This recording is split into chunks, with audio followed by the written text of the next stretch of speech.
لکه څنګه چې رسول الله صلی الله علیه وسلم د بعثت دو مقصدونه یو الله جزیرة العرب د پاره الله نبی علیہ السلام لګلو چې عرب او جزیره کې اسلام حاکم کی او بل د جزیرة العرب نه علاوه نور ټول دنیا د پاره الله پیغمبر را لګلو جزیرة العرب د پاره خاص او نور نړۍ د پاره عام پیغمبر الله را لګلو ام دغه رنگ الله موسی علیہ السلام هم یو الله موسی علیہ السلام د بنی اسرائیل د پاره لګلو او بل الله د فرعون لګلو نو دې آیات کې دا فرمایي چې فما آمن لموسی الا ذریه من قومه على خوف من فرعون وملئهم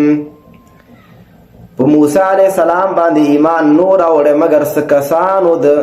قوم د موسی علیہ السلام نه په بنی اسرائیلو کې څه ځوانانو په موسی علیہ السلام باندې ایمان راوړو خو دغه ځوانانو چې ایمان راوړو علی خوف من فرعون وملئهم سره د یری د فرعون نه چې د فرعون نه هم په ډار کې وو وملئهم او د خپل مشرانو نه هم په ډار کې وو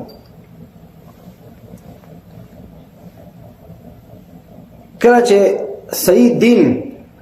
څوک قبول کی کنه نو هغه بیا د دغه سه د ډار او د خوف او د یری سره مخ کیږي نو دوی سره ویره وا هم د فرعون نه ډارېدل او هم د خپل مشرانو نه بنی اسرائیل مشرانو ملکانو او سردارانو نه ډارېدل لکه دوی هم بيدینه وکړه لکه په دې زمانہ کې چې څوک صحیح دین د الله را لګل شو دین دا غواړي چې دا دین حاکم کې په دنیا کې د دې دین د حاکمیت لپاره خواري او هلې ځلې او منډه ترړه کوي د دې انسان یرا هم د نړۍ د کافرانو نه ده چې امریکا دا ناټو ده روس او چین او دا ملکونه دي د دوی نه یرا او د خپل مسلمانانو بادشاهانو د خپل مسلمانانو فوجونو نه په یره کې دي علی خوف من فرعون وملئهم ان اماغه حالات نن په مسلمان باندې راغله چې څوک صحیح دین قبلې کم دین هغه دین چې پاره کې جهاد وي هغه دین چې پاره کې د اسلامی نظام د حاکمولو نظریه وي هغه دین چې پاره کې د حدودات جاری کولو قصاص او دارنګ رجم او وغیرہ دا شیان حاکم کول دي دغه سي دین چې څوک غواړي هغه دین چې د کفر سره قطع تعلق غواړي د سي دین چې څوک قبلې دا د سړي ژوند په دنیا کې مشکل وي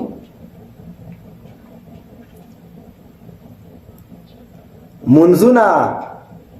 د طهارت مسلې د مانزه مسائل دا خو په عربو کې داسې تلویزیونونه شته چې سلیریش ساعته خبرونه کوي همدا خبرې پکې بیانېږي طهارت دی او تیمم دی او دس دی او غسل طریقې دی د مانزه طریقې دی د حج مسائل دی په دې باندې خو د دنیا کافران او د دنیا د کافرو کوم غلامان دي غلامان حاکمان د دې پروا نشته چې دا څومره بیانوه د دغه مسایلو لپاره چې څومره مدرسې جوړوي جوړ ک هغه مدرسه دوی نشي هضموله چې هغه کې د دین د حاکمیت خبره کیږي هغه کې د جهاد خبره کیږي هغه کې د اسلام د حاکمولو خبره کیږي هغه کې د کفر سره د بایکاټ خبره کیږي هغه کې دین په ټولو چارو کې حاکم ګڼل کیږي چې په اقتصاد کې به دین وي په سیاست کې به دین وي په نظام او فوجداري کې به دین وي په محکمه او په قضا کې به قران کریم وي په ریاست کې به دین وي په وزارت کې به دین وي په ولایت کې به دین وي داسې دین والا څوک نشي هضموله داسې دین کافران نه مني منځونو والا ذکر والا تلاوت والا داسې دین هغه قبلول شي په امریکا کې او په اروپا کې هم ډېر پرېمانه جماعتونه دي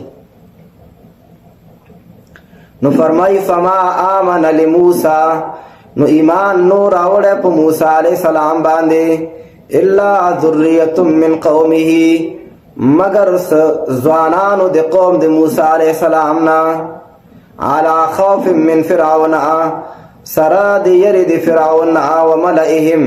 او سره د یری د مشرانو خپلو مشرانو نم ډارېدل، خپلو حاکمانو نه هم ډارېدل، خپلو چارواکو نه هم ډارېدل. ځکه چارواکي د مسلمانانو ملکونو کې چې کوم باچایان دي هغه باچایان جهاد والا پریدي، مجاهد خپلو وطنو کې پریدي.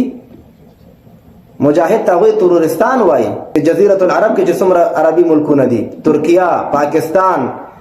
د ملکونو کې مجاهد ژوند کولی شي. په پاکستان کې دومره مدرسې دي چې شمار د هغې نشته، په لکونو مدرسې دي، لکونو مدرسې. ټولو کې د مونځ او د اودس مسلې ذکر کېږي. دا نه ذکر کېږي چې دلته د جمهوریت په ځای باید اسلام حاکم شي، قرآن کریم باید حاکم شي، امارت اسلامی باید راشي، خلافت اسلامی باید راشي. دا خبره څوک نه کوي الا ماشاء الله که کوم عالم وکړي هغه راونیسي زندان ته یې کړي ویې ټکوي. په سعودي عربستان کې همداسې، نورو ملکونو کې همداسې.